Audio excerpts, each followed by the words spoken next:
Hey guys, welcome back to another video from Reef Drama. Today we're going to have a look at the Level Keeper firmware update, which has just recently been released, and I'll take you through everything that you need to know with regards to that. Also as well, just very quickly, huge thanks to all my subscribers. We finally hit the 50 subscriber mark. We're just slightly over now. My next target is now 100 subscribers. Thanks to everybody that has subscribed, and for those of you that haven't, please consider supporting the channel. Thanks very much. See you in a bit. Okay then guys, so we'll go ahead. Let me just get rid of the Sine screen so that we're now on the Level Keeper on full screen. And as you can see, we've got the notification over here that the firmware update is available. So all we need to do is click on that. That will then bring up this new window that just says, do you want to update from the old firmware to the new firmware, which is 0.6.6. And then we're going to click OK. And then you get a little bit of a write-up here now in just letting you know how the actual sensors are now going to work. So they obviously will work in a different way. We need to mount one in a lower position and one in a higher position. So the lower one will continue to obviously keep your sump topped up with the RO/DI water, and the higher one will now alarm you when the water gets to that particular level. So you can kind of put your higher sensor kind of, you know, wherever you want really in the sump. It says here 5 centimeters above the lower one, but you know, I'll probably put mine a little bit higher. Do I want it to keep notifying me when I turn my return pump off and I'm doing a water change? Probably not, so I shall work out where the water level goes to once I turn the return pump off, and then I'll probably just put it slightly above that. You can set the pump maximum working time, so in practice the feature will prevent long working times of the pump. When the pump is switched off by the system, you will get an alarm, which is a notification on your phone. You won't actually hear any sort of audible alarm coming from the device itself, but you will get that notification on your phone. You can temporarily switch off the Level Keeper in Smart Reef, and it can help you when you do water changes. That's why I've just mentioned about maybe having it above the level of the water change anyway in the first place. So we'll see how it goes. Obviously you can set yours up to however you want it, but we'll go ahead and get it done now. So we'll select Start. So now we've got the pop-up window, firmware update in progress, waiting for the device to reconnect, and just make sure that during the update you don't disconnect it. And there we go, that's all updated. So the little update notification over here has now all disappeared, and you can see over here where we get our notifications, we've got update has been successful and that it's now connected. Okay, so we're going to go into Level Keeper over here on the left hand side. We're going to select that, and then as you can see on here I have this bar set to all the time, so that will just, as and when it needs to refill, it will just do it for me. So leave that on that one, and then if you come down onto settings, we need to then tell the Reef Keeper how long we want it to run for before it turns itself off. So if something happens, we need it to run for a certain amount of time, and then it's going to shut itself down. So if you go into maximum refill time, as you can see, I've got this set for 1 minute. So if we click on this, now it will come up with seconds on here. That's rubbish. It's actually minutes. So all you want to do is click on the arrow up, and that would be 1 minute. That's what I've set mine for. Now I've timed mine, and after the minute it produces just under 1 litre of water. So it would only literally put 1 litre of water into the tank in one go before it's going to turn itself off. So set it to 1, click OK, and then go back into settings just to double check. Maximum refill time, as you can see there, 1 minute. You can temporarily switch it off, and you can also do the manual refill, but that's fine. We've set that for 1 minute, so it won't continuously just fill up and overflow everywhere.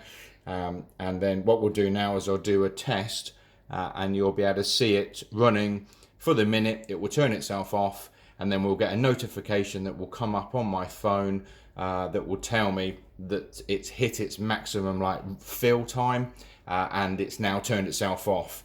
And what will happen is this dial here will end up all the way over off, so it will shut itself off. So then you'll have to obviously come in, find out what has caused the problem, turn it back on again, fix the problem, and then you'll be up and running again.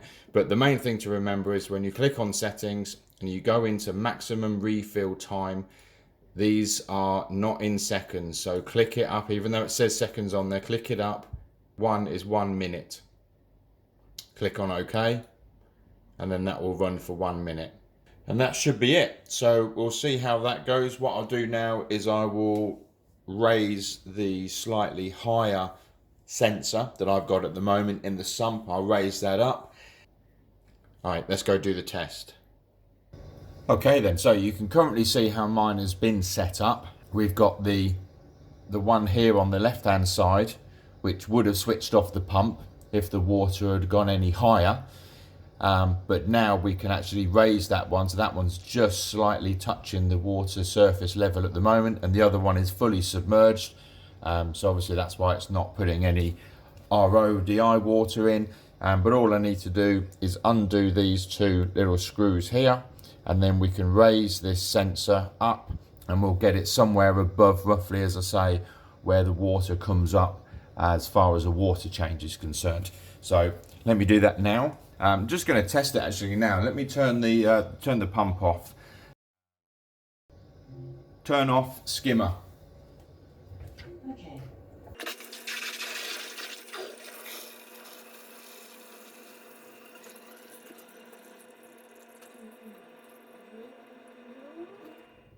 It is still submerged in the water, so I will still get that notification.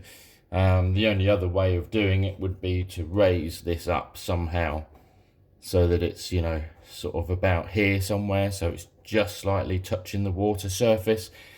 And then obviously if something really went badly wrong, then it would notify me before it sort of goes up and over the edges of the sump and all over the inside of the cabinet.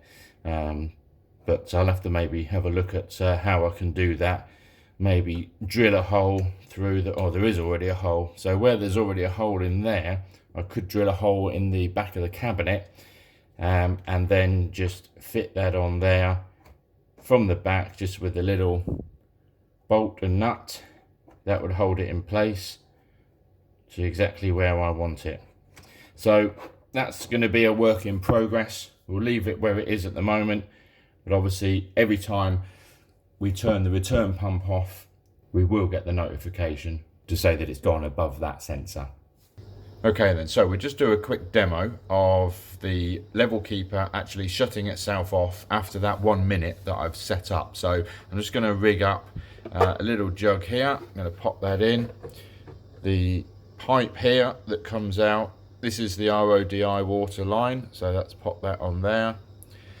And then I'm going to use my little hand of God tool to reach through, and I'm going to push the sensor down to replicate a lack of water, and it will then force some more water in, but it should only run for 1 minute and then automatically cut itself off. So let's give this a go. Let's push it down now.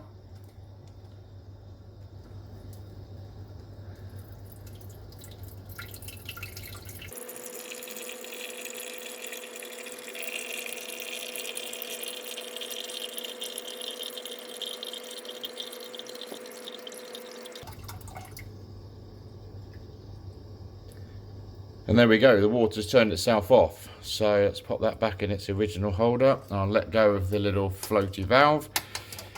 Bring my hand of God tool out.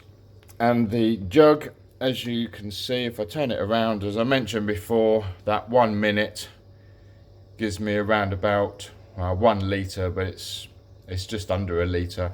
So, you know, that's fine as far as I'm concerned. I don't want it putting in too much water.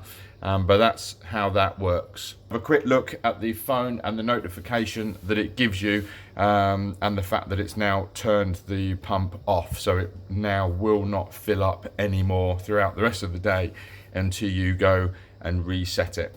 All right then, so we'll first have a look at the phone. As you can see on here, we've got a notification for Smart Reef and we've got a notification for email. So first of all, let's have a look at the Smart Reef one. Let's open that up. And then once it opens, go up to the little notification where it says the number 1 at the top. Click on that.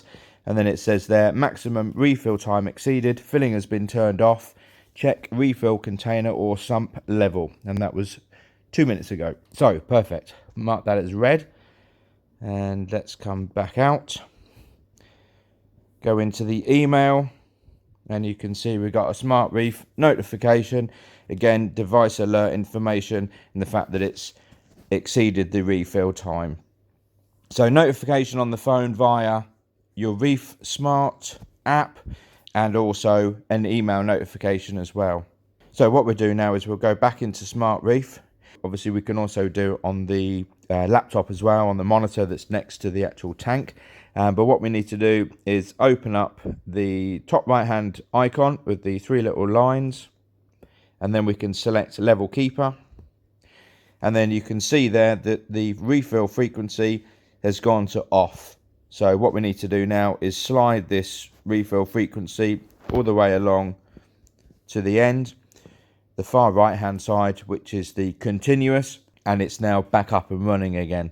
Okay, so with regards to that high level sensor that we've now put up higher in this sump, what that will actually do for you is when the water reaches that sensor, you will get the notification to say, and I'll put an arrow to it, high water level detected. Both level sensors are above the water level, and then as soon as the water recedes and it goes back down in the sump, you'll then get another notification to say that the water has returned to the correct level. So you can see there both sensors working correctly, although during filming I did this one first and then the other one. There you go then guys, that's everything from me today. You've seen the new firmware update, you've seen it in action, and if you have any comments, please drop it in the comment section below. It'd be great to see everyone's comments down there, to read through them. I do always personally respond back to every single one as well. And if you've liked the video, please give it a thumbs up, and I will see you on the next one. Thanks very much, bye for now. Easy come, easy go.